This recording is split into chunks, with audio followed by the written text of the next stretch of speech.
Chapter 270. Pertemuan, 2. Wilayah Orden, Laboratorium Bawah Tanah. Orden mengunjungi labnya. Ketika monster humanoid melihat Orden, mereka segera menghentikan apa yang mereka lakukan dan membungkuk pada raja mereka. Monster-monster ini tidak secara fisik menonjol seperti yang lainnya, tetapi sebaliknya mereka sangat cerdas, dan Orden sangat menyukai mereka. Berdiri. Raja memerintahkan, dan baru kemudian monster humanoid melompat berdiri.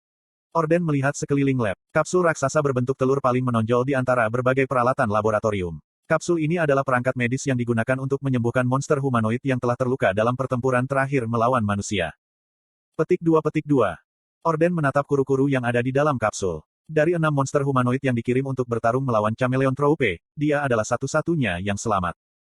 Petik 2. Meskipun kuru-kuru kalah, dia tumbuh setiap hari. Sebuah suara menjelaskan pada Orden. Orden berbalik untuk menghadap pemilik suara itu. Di sana, seorang pelayan manusia dengan wajah parut sopan membungkuk kepada Orden. Kuru-kuru belajar dari kesalahannya. Setelah semua lukanya sembuh, kuru-kuru akan menjadi lebih kuat dari sebelumnya. Petik 2. Lancaster, satu-satunya pelayan non-monster Orden, dilaporkan. Orden melirik Lancaster dan mengalihkan pandangannya ke kuru-kuru. Petik 1. Mata kuru-kuru memancarkan cahaya merah saat dia menatap lurus ke arah raja. Itu adalah caranya mengekspresikan kesetiaan dan kegembiraan yang kuat. Juga, sintesis humanoid monster 2.0 telah selesai. Raja tertarik dengan kata-kata Lancaster. Dan apakah ada di antara mereka yang pantas disebut pelayanku? Ya tentu saja. Dari 31.103 upaya sintesis, 4 berhasil. Meski tingkat keberhasilannya rendah, hasilnya luar biasa, jelas Lancaster ketika dia memimpin raja menuju 4 kapsul, ini dia. Petik 2. Orden berdiri di depan 4 kapsul. Apa yang kamu pikirkan? Sebanyak 4 monster humanoid. Mereka tampaknya memiliki karakteristik manusia dan monster. Orden perlahan mulai mengukur asal-usul keempat monster itu. Monster humanoid pertama adalah Himalayan Mountain Tyrant, penampilannya yang seperti harimau adalah bukti nyata. Monster humanoid kedua adalah hantu, ditandai dengan tubuhnya yang tembus cahaya.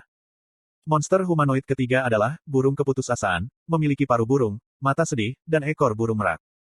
Monster humanoid keempat dan terakhir adalah Golem, berbentuk seperti manusia kecuali tangannya terbuat dari batu keras. Ini adalah 4 monster humanoid sempurna yang dilahirkan oleh rahmat yang mulia. Orden memiliki kemampuan untuk menyerap dan melepaskan energi orang lain. Itu mirip dengan teknik penyerapan Qi, yang sering ditemukan dalam novel seni bela diri tetapi lebih rumit dan tidak dibatasi. Orden mencampurkan berbagai kekuatan yang telah ia serap, merekonstruksi mereka di ususnya, dan melepaskan hasilnya melalui mulutnya dalam bentuk hati. Dan itu adalah tugas para peneliti untuk menjaga jantung sampai menjadi monster humanoid yang dewasa. Tolong beri nama mereka. Raja mulai menderita atas permintaan Lancaster. Memunculkan nama yang sempurna selalu merupakan tugas yang menantang. Setelah pertimbangan panjang, Raja akhirnya mengumumkan nama-nama pelayan barunya. Aku akan memanggil mereka Tigris, Expil, Doloren, dan Toji, masing-masing. Petik 2. Itu nama yang bagus sekali. Dengan sanjungan, Lancaster mulai merekam video 4 kapsul. Dia berencana untuk menggunakan video ini sebagai sarana untuk mengancam negara yang dia benci dan benci dari lubuk hatinya, Inggris. Battle Cruiser. Saya berbicara dengan perwakilan pemerintah Korea di dalam Genkleon, seorang Battle Cruiser raksasa yang dikelola oleh hadiah saya. Berkat kekuatan Orb Regeneration, Genkleon telah berjalan selama lebih dari 36 jam sekarang. Aileen ada di sisiku. Dia mengajukan diri untuk menjadi pelindung saya, mengklaim bahwa, tanpa dukungan dari tokoh berpengaruh, pemerintah akan menganggap pendapat saya tidak relevan. Ya, kapal penjelajah ini milik saya. Atas komentar saya, salah satu perwakilan pemerintah mengeluarkan seruan takjub. SP+3, SP+1, SP+2, SP+3, SP+4. Bahkan sekarang, SP saya meningkat secara real time, yang tidak mengejutkan mengingat hampir semua outlet media telah meliput Genkleon dalam berita mereka. Saya melihat. Perwakilan lain mengangguk. Saya tidak yakin apa posisinya, tetapi dia tampak cukup penting. Saat ini, yang saya tahu tentang dia adalah namanya. Dia memperkenalkan dirinya kepada saya sebagai, Baik Jong Hyun. Kami mengakui kepemilikan barang-barang Anda dari Tower of Wish. Namun, kami tidak dapat mengizinkan Anda untuk menduduki wilayah udara negara kami lagi di masa depan karena akan memicu kepanikan di antara warga negara kami. Tentu saja, tidak akan ada dampak apapun kali ini, dan kami berterima kasih telah mengembalikan pahlawan kami dengan aman dan tidak terluka. Saya percaya Anda bahkan mungkin dianugerahi Order of Military Merit. Petik 2. Ordo Militer Merit. Di dunia ini, sistem jasa di Korea sangat sistematis dan ketat. Penerima, Taeguk Order of Military Merit, kelas 1 diperlakukan sebagai anggota kaum bangsawan. Aku mengangguk. Ya, saya mengerti. Apakah kapal akan tetap di posisi saat ini secara permanen? Tidak, Aku bisa membuatnya muncul dan menghilang kapanpun aku mau. Jika itu masalahnya, apakah Anda bersedia membantu kami selama misi pembunuhan Orden ketiga? Baik Jong-hyun bertanya dengan acuh tak acuh dengan cepat. Tetapi saya terlalu terjebak dalam kata, sepertiga, untuk diperhatikan. Awalnya arc ini seharusnya berakhir selama misi kedua. Tentu, aku bisa membantumu, tapi aku percaya tidak perlu melibatkan banyak orang. Saya menawarkan pendapat saya dengan hati-hati. Rupanya ledakan Orden benar-benar memusnahkan semua monster di tanah, jadi kita tidak akan membutuhkan banyak pahlawan saat ini. Yang kami butuhkan adalah sekelompok kecil pahlawan elit untuk langsung menuju ke Istana Orden. Ya, kami setuju dengan Anda. Tetapi ada perbedaan pendapat di antara kami dalam hal ukuran dan standar tim. Kami tidak akan bisa menyusup ke pangkalan Orden tanpa melewati para pelayannya, monster humanoid yang kuat, tetapi kemenangan sulit dicapai dengan sejumlah kecil pahlawan. Petik 2. Pada saat itu, pelindung saya yang ditunjuk sendiri Aileen turun tangan. Ya terserah. Jadi apa sebenarnya yang dia dapat? Petik 2. Hal pertama yang pertama, kami menawarkan hadiah untuk para kepala monster humanoid. Karunia. Iya nih, 100 miliar won dan artefak per kepala, baik Jong-hyun bergumam sambil menggelengkan kepalanya, tapi siapa yang mau berjalan ke rahang kematian? Petik 2. Tidak bukan itu. Aileen tiba-tiba mengerutkan kening. Kamu harus memberinya sesuatu untuk apa yang sudah dia lakukan. Ratusan pahlawan masih hidup semua berkat dia. Petik 2. Tangisan tajam Aileen terasa sangat bisa diandalkan hari ini. Ya kau benar, saya hampir lupa. Baik Jong-hyun mengangguk dengan tenang dan mengeluarkan selembar kertas dari koper. Itu benar-benar kosong. Mataku melebar. Silakan tulis nama satu artefak yang ingin Anda terima. Satu. Serius. Petik 2. Aileen memasang tampang mengancam lagi. Itu lucu bukan menakutkan, tetapi karena status sosialnya, itu tampaknya bekerja dengan baik terhadap Baik Jong-hyun. Petik 2. Banyak yang baik-baik saja. Tolong tuliskan semua yang Anda inginkan. Petik 2. Benarkah? Saya memikirkannya sejenak, tetapi tidak ada yang terlintas di pikiran saya. Saya bukan tipe yang bertarung dengan artefak di tempat pertama. Tunggu. Tiba-tiba sebuah ide terlintas di benak saya. Mengapa saya tidak bisa menggunakan sesuatu dengan sintesis? Aku memandang Baik Jong-hyun dan menuliskan nama artefak di selembar kertas. Apakah ini baik? Saya menulis musket Napoleon, salah satu artefak di bawah pengawasan Museum Prancis. Saya pikir itu mungkin berguna setelah saya menggabungkannya dengan Desert Eagle. Petik 2. Baik Jong-hyun menatap kertas itu dengan diam. Lalu, dia mengangguk. Aku yakin itu akan mungkin. Sangat. Bukankah itu akan menyebabkan masalah diplomatik? Lagi pula itu adalah Napoleon. Petik 2. Pada saat itu, Baik Jong-hyun tersenyum kecil. Dia kemudian melanjutkan untuk menjelaskan dengan nada dingin yang kontras dengan senyumnya, di dunia ini, di bawah situasi saat ini, tidak ada negara yang bisa menentang kita. Kemudian saya menyadari berat dan potensi pengaturan saya. Siapa yang berani menentang negara paling kuat di dunia? Bagaimanapun, tolong jangan khawatirkan dirimu dengan politik. Tidak akan ada perselisihan diplomatik. Kami hanya akan menjadi artefak perdagangan. Petik 2. Baik Jong-hyun berkomentar sambil melirik jam. Sekarang tepat pukul 6 malam. Terima kasih atas waktu Anda. Saya akan pergi sekarang. Petik 2. Begitu 30 menit yang dijanjikan berakhir, Baik Jong-hyun bangkit dari tempat duduknya. Dia sangat tepat waktu. Inggris, Istana Buckingham. Misi asosiasi gagal, tetapi untungnya ada sedikit korban. Itu semua berkat Battle Cruiser Genkelope, yang baru-baru ini menjadi pembicaraan di kota. Fiuh. Rahel, yang kembali dengan selamat ke istana, menghela nafas ketika dia mengingat kejadian di mana dia hampir mati. Tek, tek, tek, tek, tek.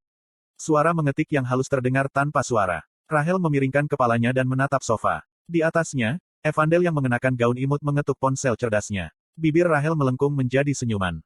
Petik 2. Apa yang kamu lakukan, Evandel? Evandel tersenyum pada pertanyaan Rahel.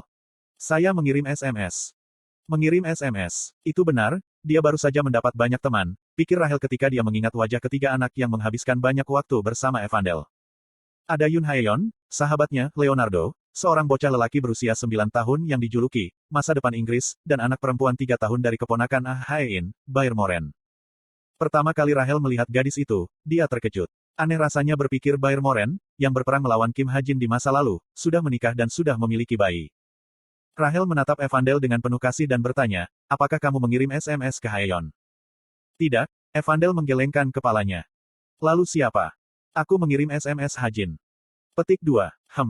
Rahel tersentak tetapi segera mengangguk dengan tenang. Begitu. Selamat bersenang-senang gelombang. Oke gelombang. Baik. Jawaban singkat. Rahel berbalik, berpura-pura tidak tertarik dan kembali bekerja. Hari ini, Beban kerjanya sangat brutal, karena ada banyak masalah yang harus dia selesaikan sebagai ketua Guild Pengadilan Kerajaan Inggris. Konfirmasi pertemuan dengan Essential Dynamics, Rekrutmen Tower of Wish ke-21, penyebaran Heroes untuk Pertahanan Nasional, DEL. Tetapi mata Rahel terus berputar ke samping. Hehe, tek, hehehehe, tek, petik 2. Suara mengetik dan tertawa berlanjut. Rahel tidak bisa tidak bertanya-tanya apa yang sedang mereka bicarakan. Rahel memiliki banyak pertanyaan untuk ditanyakan pada Kim Ha-jin juga. Misalnya, apa yang terjadi dengan Anda dan Shin Jae-hyuk? Atau, apa yang Anda lakukan hingga hari ini? Dia secara alami mengalihkan pandangannya ke Evandel ke telepon Evandel, tepatnya. Dia meluruskan postur tubuhnya, mencoba mencuri pandangan ke layar, ketika matanya bertemu dengan Evandel. Petik 2. Petik 2. Setelah 3 detik hening, Evandel menyelipkan ponselnya ke lengannya. Rupanya, dia tidak ingin Rahel melihat.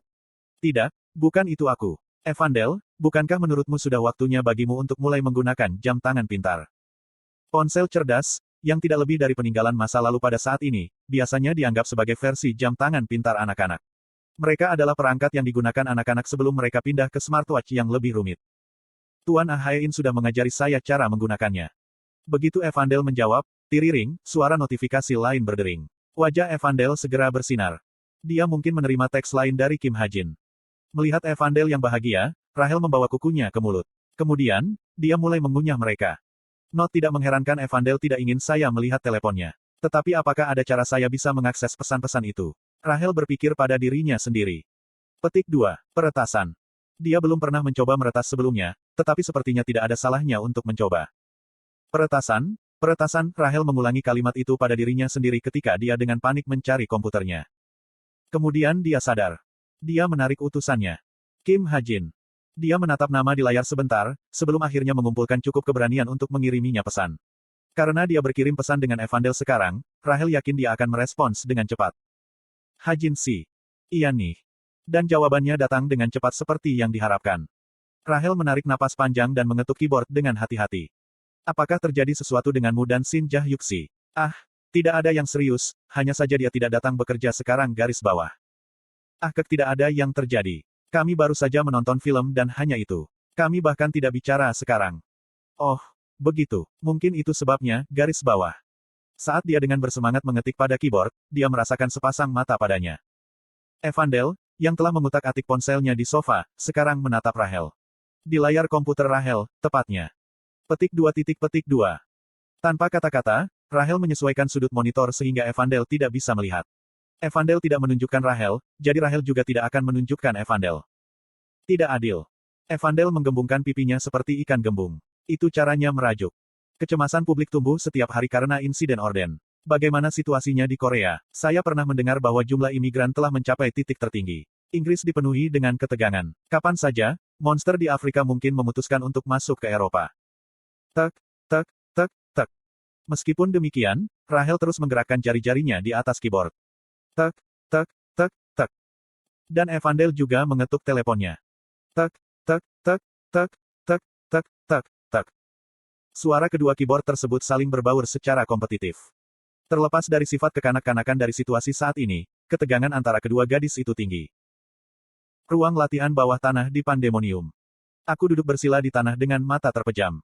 Potensi Orden adalah 9,9. Siapapun akan berjuang melawannya. Dia lawan yang sulit, tapi itu bukan alasan bagi kita untuk menyerah. Seiring Orden tumbuh semakin kuat, kami pun demikian.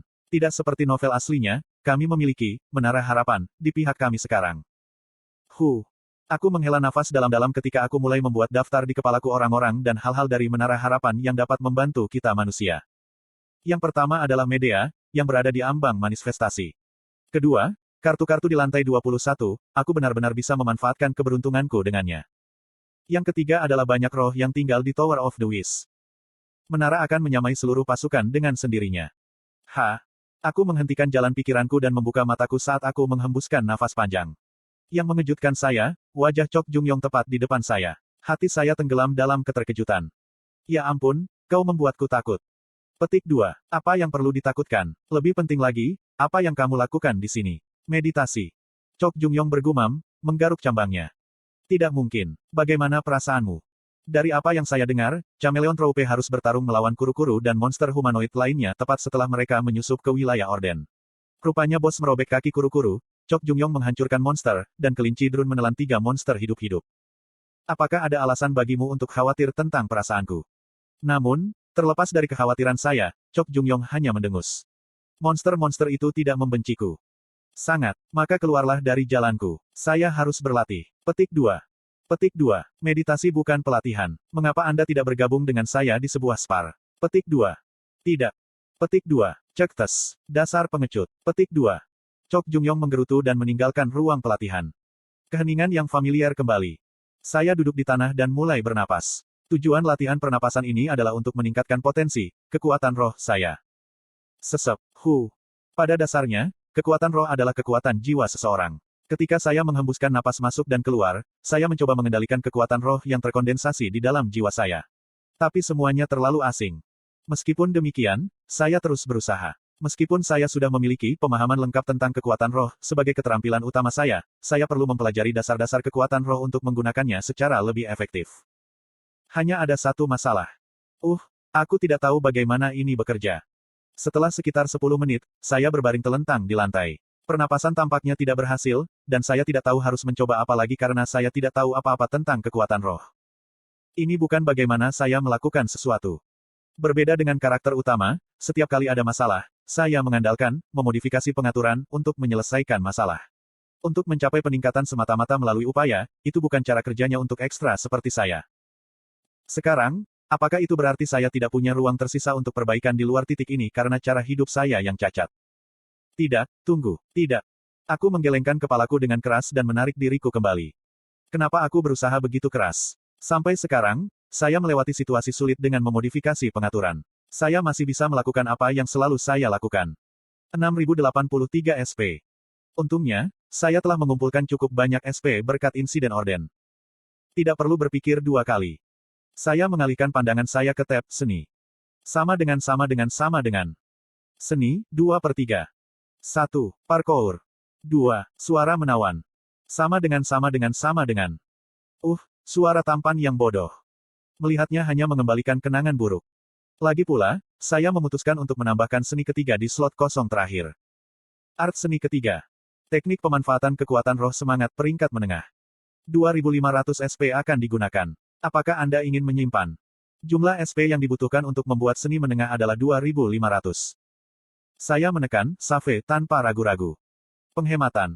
Tunggu sebentar. Sekali lagi, akumulasi keberuntungan meletus. Kamu pria yang beruntung. Selamat, seni Anda telah ditingkatkan menjadi peringkat tinggi.